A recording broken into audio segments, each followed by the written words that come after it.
श्रावस्ती जनपद के इकौना सामुदायिक स्वास्थ्य केंद्र का श्रावस्ती विधायक पंडित रामफेर पांडे ने किया औचक निरीक्षण। इकौना सामुदायिक स्वास्थ्य केंद्र पहुंचकर इमरजेंसी वार्ड समेत पूरे अस्पताल का किया निरीक्षण, साथ ही अधीक्षक को दिए आवश्यक दिशा निर्देश। आप सभी दर्शकों का सबसे तेज खबर श्रावस्ती चैनल में स्वागत है। चैनल को लाइक शेयर सब्सक्राइब करें, साथ ही घंटी का बटन दबाना न भूलें, जिससे हर खबर आपको सबसे पहले मिलती रहे। खबर उत्तर प्रदेश के श्रावस्ती जनपद के इकौना सामुदायिक स्वास्थ्य केंद्र से है, जहां पर अचानक विधायक पहुंच गए।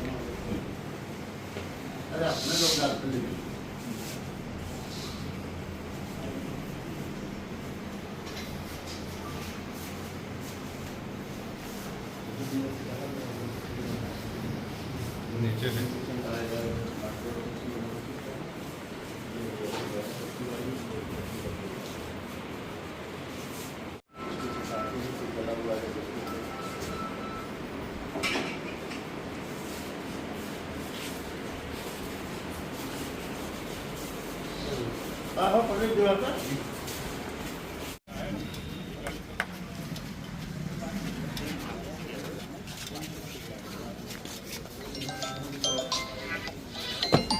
हाँ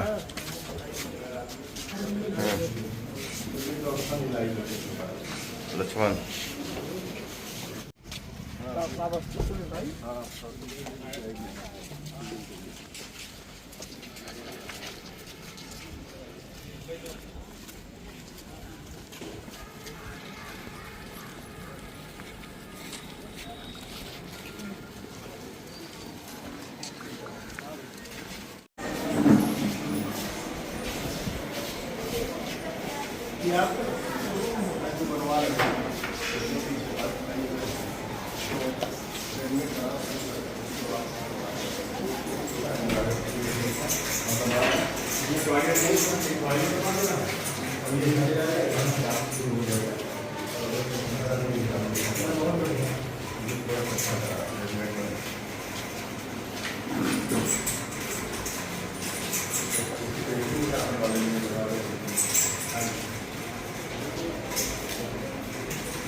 लगवा पर्चा कट गया।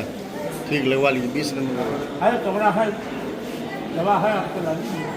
कमरा नंबर 20 में लगवा।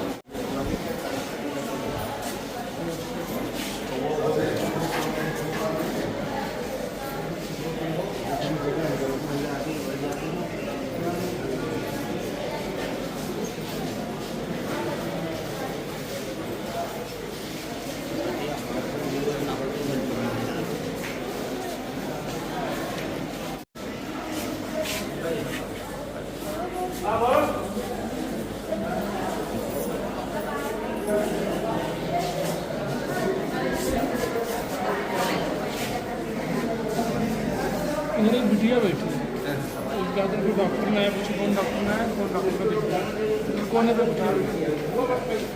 अब हम दौड़ समझ देख रहे हैं तो लड़के जाना हमें तो कुछ पता नहीं है।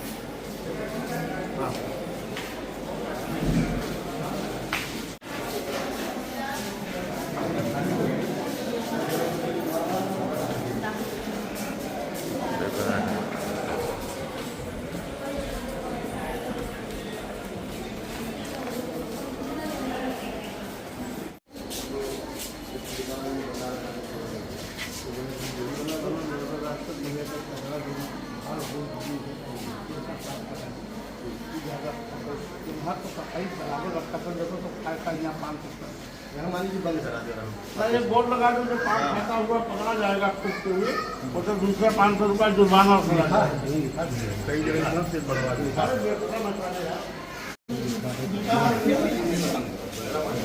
बढ़वा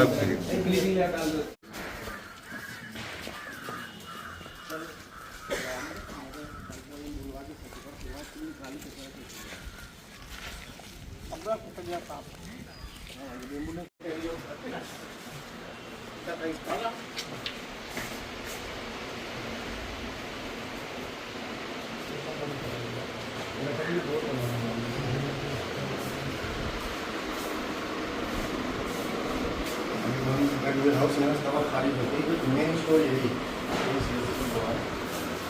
ये निकाल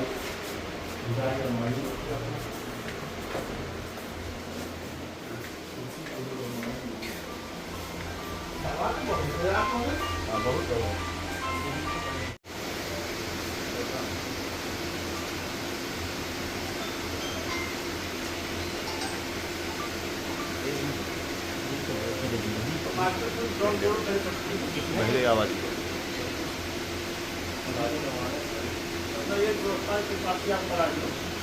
तो बाहर की दवाइयाँ कहीं कहीं की जाती हैं। तो दवा आपके पास अवेलेबल है तो वही दवाइयाँ लोगों को दिया जाता है। गरीब आदमी आता है उसके पास पैसा ना हो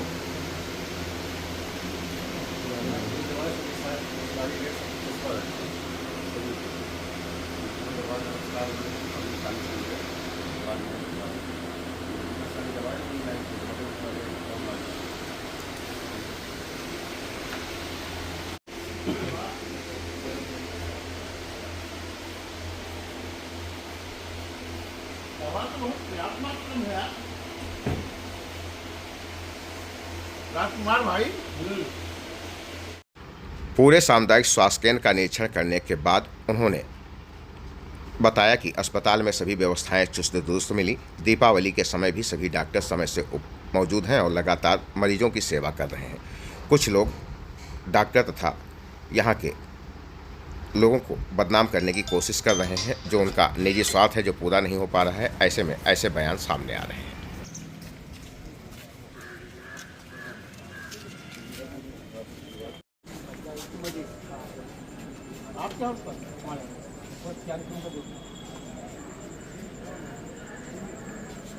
मेरे समझ से कुछ नहीं मिली है। थोड़ा बहुत जो 19-20 होता है उतना ही था। अस्पताल में सफाई करके मन थोड़ा प्रसन्न हुआ। जिस तरीके से अस्पताल की व्यवस्था से चरमरा गई थी, लेकिन जब से अवनीश तिवारी जी यहाँ अधीक्षक हुए तो अस्पताल की साफ सफाई अच्छी मिली। ड्रग वेयर हाउस में देखा तो दवाइयाँ तो बहुत भरपूर मात्रा में हमारे CHC में मौजूद है और हमने डॉक्टरों से निर्देश भी किया है, अनुरोध भी किया है कि आप लोग ज़्यादा से ज़्यादा दवाइयाँ अपने अस्पताल से लें। जो सरकार की मंशा है कि हर गरीब को उसके घर तक इलाज पहुँचना चाहिए, तो जो भी पीड़ित यहाँ आता है उसको सरकार के पैरामीटर के अनुसार, सरकार के मानक के अनुसार उसको दवाइयाँ उपलब्ध कराई जाएँ। और यहाँ सभी डॉक्टरों को हमने उपस्थित पाया। कोई कक्ष हमको खाली नहीं मिला जिसमें डॉक्टर ना बैठो। दीपावली के अवसर पर एक नया संदेश यहाँ के डॉक्टरों ने दिया है, ये बधाई के पात्र हैं।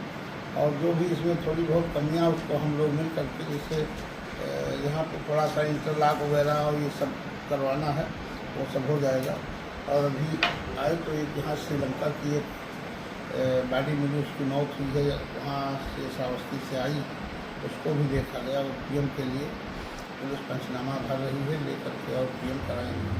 अस्पताल में जो भी उसकी मूलभूत सुविधाएँ हैं उसको सरकार मुहैया कराने में पूरी तरीके से सक्षम है और सरकार करा भी रही है।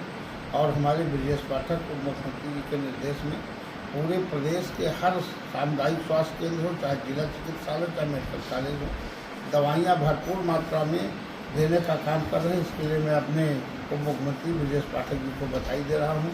और जिस तरीके से पूर्व योगी आदित्यनाथ जी माननीय मुख्यमंत्री उत्तर प्रदेश के नेतृत्व में एक ही क्षेत्र में नहीं, शिक्षा के क्षेत्र में, स्वास्थ्य के क्षेत्र में, कृषि के क्षेत्र में, व्यवसाय के क्षेत्र में जिस तरीके से आमूलभूत परिवर्तन करके और एक नया पैगाम देने का काम किया है, मैं मुख्यमंत्री जी को बधाई देना चाहता हूँ।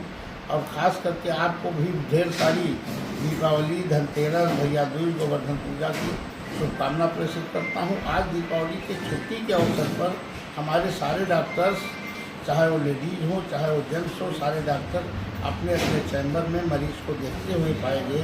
मैं इसके लिए अपने स्वास्थ्य विभाग को बहुत बहुत बधाई दे रहा हूँ। और मैंने निर्देश भी दिया है कि कोई भी दवा कोशिश किया जाए कि मार्केट से ना खरीदना पड़े। अपने यहाँ जब दवाइयाँ उपलब्ध हैं तो हर मरीज़ को दवाइयाँ मिले। एक बच्चे को भी देखा, एक बहन आई थी, उसको कुत्ता काट लिया था। बड़ी बात है कि कुत्ते का इंजेक्शन भी हमारे यहाँ मौजूद है। हमने डॉक्टर से जब अधीक्षक से बात किया, हमारे पास सांप काटने की भी दवाइयाँ हमारे अस्पताल में मौजूद हैं, जो प्रायः लोग 5-5, 7-7 हज़ार रुपये का इंजेक्शन बाहर से लेके लगवाते थे। इससे बड़ी सौगात और क्या हो सकती है कि इमरजेंसी के समय में चाहे सांप काटा हो, बिच्छू काटा हो या कुत्ता काटा हो, उसकी दवाइयाँ हमारे अस्पताल में मौजूद हैं और तुरंत उसको वैक्सीन लगाने का काम हमारे स्वास्थ्य विभाग के अधिकारियों ने किया। मैं इसके लिए बधाई देता हूँ। बहुत बहुत धन्यवाद, आपको सादर प्रणाम। अच्छा विधायक जी, अभी यहाँ पर लक्ष्य क्या है? देखिए, मैं बताऊं, यहाँ प्री प्लान तरीके से कुछ लोग ऐसे हैं कि जिनके पास कोई काम नहीं है, केवल और केवल यहाँ से बंदर बांट का काम बंद हो गया, उनकी उगाही बंद हो गई है, इसलिए आरोप लगा रहे हैं। अच्छों को बुरा साबित करना दुनिया की पुरानी आदत है। मैं कैसे मान लूँ कि यहाँ डॉक्टर हमारे शिथिल है। आज छुट्टी के दिन में जब पूरा प्रदेश छुट्टी मना रहा है, पूरा देश छुट्टी मना रहा है, हमारे जितने डॉक्टर्स हैं, सारे डॉक्टर्स अपने अपने चैम्बर में बैठ करके लोगों का इलाज कर रहे हैं। मैं कैसे मान लूँ कि शिथिलता है? अब छोटी छोटी बात को जो दलाली करते थे, उनकी दलाली दुकान बंद हो गई, और जब दुकान बंद हो गई तो उल्टा सीधा बयान करेंगे। उनके पास और कुछ नहीं मिला, पेट में जब खुजली होने लगी तो पहुँच गए समाजवादी पार्टी के माननीय सांसद जी के पास, और वहाँ पर दे रहे हैं कि हमारे यहाँ कुछ नहीं हो रहा। अरे आके धरातल पे तो कोई देखे। ये सब गलत बात है। जो लोग आरोप लगा रहे हैं पूरी तरीके से निराधार है, उनके ऊपर कोई अंकुश नहीं है। जिस तरीके से ये लोग कर रहे हैं, यही अभी किसी दूसरे मामला होता तो मानहानि का मुकदमा कायम हो जाता, अकल ठिकाने लग जाती। जो लोग कर रहे हैं बहुत घिनौना काम कर रहे हैं, इसकी मैं निंदा करता हूँ। और हमारे अस्पताल में किसी प्रकार की कोई कमी नहीं है। माननीय मुख्यमंत्री जी के निर्देश में और उप मुख्यमंत्री ब्रजेश पाठक जी के निर्देश में स्वास्थ्य में अमूलभूत परिवर्तन हुआ है। आप लोग चौथे स्तंभ माने जाते हैं दुनिया के। एक आदमी को छोड़िए, आपसे मैं पूछ लूँ कि आप बताइए यहाँ कोई कमी आपको मिल रही है, तो आप क्या कहेंगे? मैं नहीं मानता हूँ। ये तो प्री प्लान है। जो विपक्षी लोग हैं वो एक साजिश के तहत किसी को पकड़ करके, अब जैसे किसी का नर्सिंग होम सीज किया गया तो उस पर दलाली उनकी बंद हो गई तो नहीं कुछ पा रहे हैं, तो ये यही डाल रहे हैं। अवैध कारोबार यहाँ पे बंद हो रहा है, जो सरकार की मंशा है। अवैध नर्सिंग होम नहीं चलेंगे। अवैध जो भी काम हो रहे हैं, चाहे खनन मामला हो, चाहे लकड़ी मामला हो, चाहे वो अवैध अस्पताल में जो अस्पताल चला रहे हैं, नर्सिंग होम हो, किसी पे सरकार बख्शने वाली नहीं, पूरी तरीके से अंकुश लगा रही है। तो जो अपराधी लोग हैं, जो माफिया लोग हैं, उनके हौसले टूट रहे हैं। इसलिए वो बिल्कुल बौखलाए हुए जो मन में आता हो निकालते रहते हैं। तो लोगों की बात है, जिसकी जो मर्जी हो करे, हर लोग स्वतंत्र हैं। लेकिन ऐसा मेरे समझ से कुछ नहीं हुआ है। जो लोग अच्छा अपमान कर रहे हैं, मैं इसकी निंदा करता हूं और आप लोगों से अपील करता हूं कि इस पर आपकी भी पैनी नज़र होनी चाहिए। आप अपने स्तर से इसकी जांच करावें कि अस्पताल में क्या कमियां मिल रही हैं, ब्लॉक में क्या कमियां मिल रही हैं, कृषि विभाग में क्या कमियां मिल रही हैं। कोई कमी तो आवे सामने, और जब कमी आएगी तो उसको आप उजागर कीजिए, मैं मान लूँगा। आप मेरे साथ आए हैं, और अभी देखिए, मैं जब विजिट कर रहा था तो जितने कमरे डॉक्टरों के थे सारे भरे मिले, कोई खाली मिला। सब में डॉक्टर अपने ड्यूटी पर मुस्तैद बैठे हैं। दीपावली वो अपने अस्पताल में मान रहे हैं, अपना धर्म मान रहे हैं, अपने कर्तव्य को निर्वहन करते हुए दीपावली का त्यौहार अपने अस्पताल में मना रहे हैं मरीजों के साथ। इससे बड़ी सौगात और क्या हो सकती है इस क्षेत्रवासियों के लिए। मैं इस डॉक्टरों को बहुत बहुत भूल प्रशंसा करता हूं, और ख़ासकर जो अपने अधीक्षक हैं अनीश तिवारी जी की बहुत बहुत प्रशंसा करता हूं। जिस तरीके से अस्पताल में गंदगी का साम्राज्य था, आज अस्पताल हमारा चमचमाता हुआ दिख रहा है, कोई गंदगी नहीं नज़र आ रही है। ये किसकी देन है? ये अधीक्षक की देन है कि अधीक्षक के कुशल नेतृत्व में अस्पताल हमारा वही अस्पताल है, वही ज़मीन है, वही व्यापारी हैं, वही लोग हैं, वही मरीज हैं, वही डॉक्टर हैं। लेकिन जब परिवार का मुखिया तटस्थ होता है तब पूरा परिवार तटस्थ हो जाता है। जब हमारा मुखिया जो यहाँ का अधीक्षक है पूरी ईमानदारी के साथ लगा हुआ है, तो पूरे अस्पताल की व्यवस्था जो चरमराई हुई थी वो सुदृढ़ हुई है। अब बहुत लोगों के पेट में खुजली हो रही है, तो इसका मेरे पास कोई इलाज नहीं। भैया, आपको प्रणाम करता हूँ।